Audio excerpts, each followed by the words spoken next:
नमस्कार मित्रांनो. आपल्या स्पोकन इंग्लिश कोर्सच्या या 4थ्या दिवसाच्या सेशनमध्ये तुमचं खूप खूप स्वागत आहे. आजचं हे विश्लेषण खूप खास असणार आहे, कारण आज आपण मिंग्लिश म्हणजे मराठी आणि इंग्लिश या दोन्ही भाषांच्या मदतीने एक अतिशय महत्त्वाची गोष्ट शिकणार आहोत. ती म्हणजे इंग्रजीतील प्रश्नांना अजिबात न घाबरता एकदम कॉन्फिडेंटली सामोरं कसं जायचं. चला तर मग लगेच सुरुवात करूया. आजचा एजेंडा पटापट बघून घेऊया. सगळ्यात आधी आपण पाहणार आहोत येस नो प्रश्नांची जादू. मग डू, कॅन आणि आर यांचा वापर कसा आणि कुठे करायचा ते शिकू. त्यानंतर मी तुम्हाला एक भन्नाट प्रो टिप देणार आहे आणि शेवटी असणार आहे आजचा होमवर्क.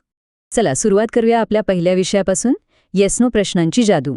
मला सांगा, इंग्रजीत बोलायचं म्हटलं की नेहमी अशी मोठी आणि गुंतागुंतीची वाक्येच लागतात का? अनेकांना असंच वाटतं, पण हे अजिबात खरं नाही. अनेकदा एका छोट्याशा उत्तरानेही आपण संवाद अगदी उत्तम प्रकारे आणि आत्मविश्वासाने पुढे नेऊ शकतो. इथे बघा, मोठमोठी व्याकरणाने भरलेली लांबलचक वाक्य बोलण्यापेक्षा अनेकदा फक्त एक साधा कॉन्फिडेंट येस किंवा नो अगदी पुरेसा असतो. आणि हो, एक छोटीशी ट्रिक सांगू. या उत्तरासोबत जर चेहऱ्यावर मस्त स्मितहास्य आणि बॉडी लँग्वेज पॉझिटिव्ह असेल ना, तर या छोट्याशा उत्तराचाही समोरच्यावर खूप भारी इम्पॅक्ट पडतो. आता वळूया दुसऱ्या भागाकडे, डू, सवयींसाठी. डूचा वापर आपण नेमका कधी करतो?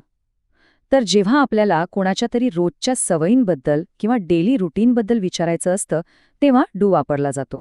हा चार्ट बघा, किती सोपं आहे. जर कोणी विचारलं डू यू स्पीक इंग्लिश आणि तुम्हाला हो म्हणायचंय, तर पूर्ण वाक्य बोलत बसण्याची काहीच गरज नाही. फक्त म्हणा येस आय डू, आणि नाही म्हणायचं असेल तर नो आय डोंट. दुसरं उदाहरण घ्या, डू यू लाईक टी? उत्तर अगदी तसंच, येस आय डू किंवा नो आय डोंट. आहे की नाही एकदम सोपं? पूर्ण लांबलचक वाक्य बनवण्याचं टेन्शनच नाही आणि ग्रामरही अगदी परफेक्ट.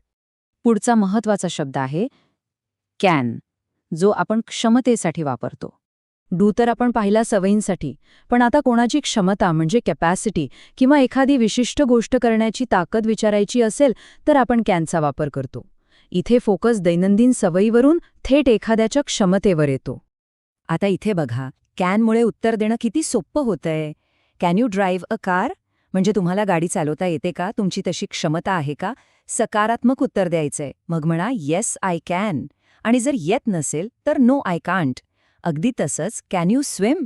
येस आय कॅन किंवा नो आय कांट. मगाशी मी म्हटल्याप्रमाणे शांत डोळ्यांनी आणि एका स्माईलसह दिलेला हा छोटासा येस आय कॅन तुमचा भाषेवरचा कॉन्फिडन्स दाखवून देतो. आता येऊया 4थ्या भागावर, अरे स्थितीसाठी.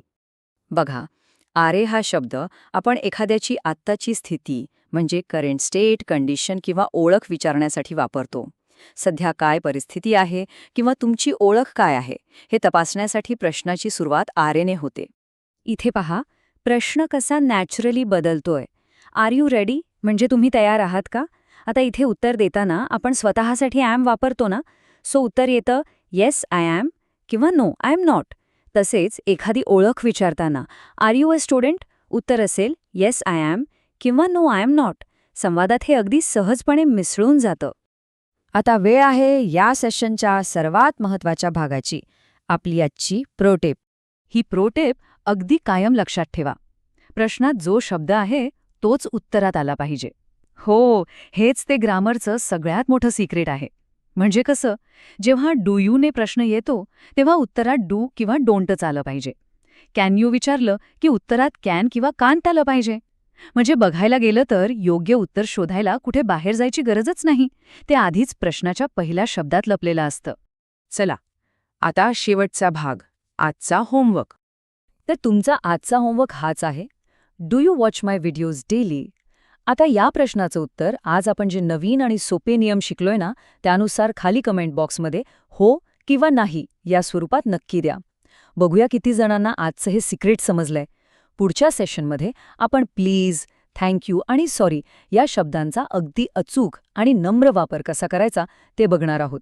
पण तोपर्यंत आज जे काही शिकलोय त्याचा सराव नक्की करा आणि न घाबरता इंग्रजीत बोलायला सुरुवात करा. शिकत रहा, प्रॅक्टिस करत रहा.